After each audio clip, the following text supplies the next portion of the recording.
देखिए रूबिका, इस टाइम अगर हम प्रैक्टिकलिटी की बात देखें तो इस वक्त दुनिया की सबसे बड़ी ताकत अमेरिका और इजराइल मिलकर उन्होंने ईरान पर हमला किया है। और वो ये कह रहे हैं कि लिमिटेड स्ट्राइक्स नहीं है, ये आने वाले 4 दिनों तक ऐसे ही चलता रहेगा। और बावजूद इसके ईरान की तरफ से शुरुआत तो की गई है कि वो रिटेलिएट कर रहा है, वो इजराइल पे कर रहा है, और जो जितने भी नेवल और एयर बेसिस यूएस के हैं उस रीजन में उनको टारगेट किया जा रहा है।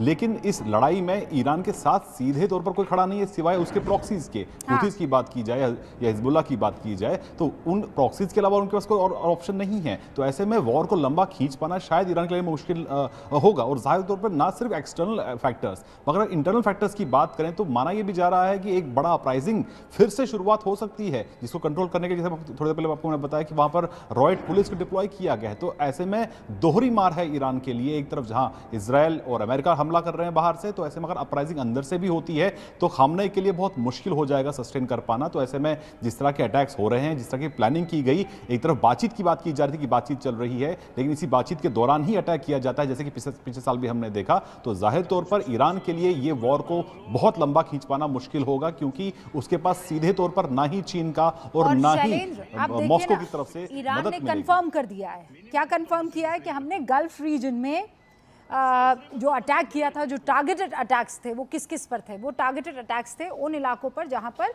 यूएस मिलिट्री बेस है। एक है अल उदैद एयरबेस जो कि कतर में है, एक अल सलेम एयरबेस जो कि कुवैत में है, एक अल दफ्रा एयरबेस जो कि यूएई में है, और 5th एयरबेस जो है वो बहरीन का बताया जा रहा है। यानी वो तमाम इलाके जो जहां पर यूएस कंट्रोल बेस है इन ऑपरेशन फॉर एटलीस्ट 15 ईयर्स। जो नए नवेले हैं उनको तो बख्श दिया गया है, लेकिन जो 15 सालों से ऑपरेट किए जा रहे हैं उनमें कई ऐसे हैं जिनको अटैक किया गया है। अल उदैद है कतर में, फिर बता दूं अल सलेम है, अल दफ्रा है, और एक बहरीन में मौजूद है जिनको अटैक किया गया है। और इसीलिए कुवैत के एयर स्पेस को अभी कुछ समय के लिए बंद कर दिया गया है। Iran is going to teach a lesson to Israel and US, और ऐसा लेसन जो उन्होंने ज़िंदगी में कभी ये सबक सीखा ही नहीं होगा, ये पढ़ा ही नहीं होगा। मतलब ईरान इस वक्त बहुत रोष में है और वो ये मानने को तैयार नहीं है कि उसे पीछे आना होगा। देखिए, पूरा जो इरानियन रेवोल्यूशन है उसका दारोमदार अब इन 2-4 दिन में ही टिका हुआ है।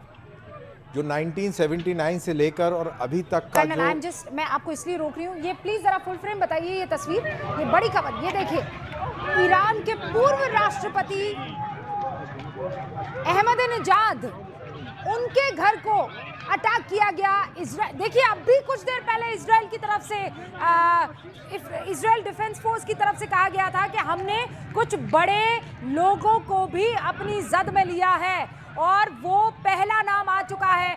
पूर्व राष्ट्रपति के घर को उड़ा दिया गया है। अहमदीनेजाद का ये घर बताया जा रहा है। उसके अगल बगल के आप देखिए कैसे अफरा तफरी मची हुई है, लोग अपने घरों से बाहर आ गए हैं, इसलिए भी क्योंकि हर किसी को पता था कि ये यहाँ पर कोई और नहीं, ईरान का पूर्व राष्ट्र अध्यक्ष अहमदीनेजाद रहते थे। अब ये नहीं मालूम पड़ पा रहा है कि अहमदीनेजाद उस वक्त वहाँ पर मौजूद थे, वो ठीक ठाक है कि अटैक उनको अपनी जद में ले गया। अभी कोई जानकारी हमें नहीं है, बस इतना पता चला है ये तस्वीरों के साथ। न्यूज़ 18 इंडिया की एक्सक्लूसिव तस्वीरें आपके सामने इस वक्त स्क्रीन पर।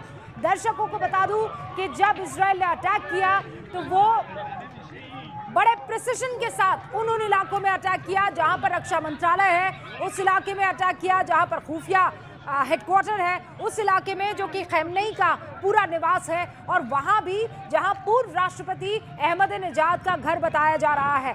कर्नल दानवीर, सिर्फ यही नहीं कि इजराइल अभी अटैक हुआ है, नाउ एवरीबॉडी इज स्टॉप, या फिर हमें खबरें अभी आ नहीं रही है, लगातार ये गिव एंड टेक हो रहा है? नहीं, ये कोई मतलब ये बिल्कुल एकदम T20 टाइप नहीं चल रहा है कि हर एक गेंद के बाद में चौका लगाया जाए।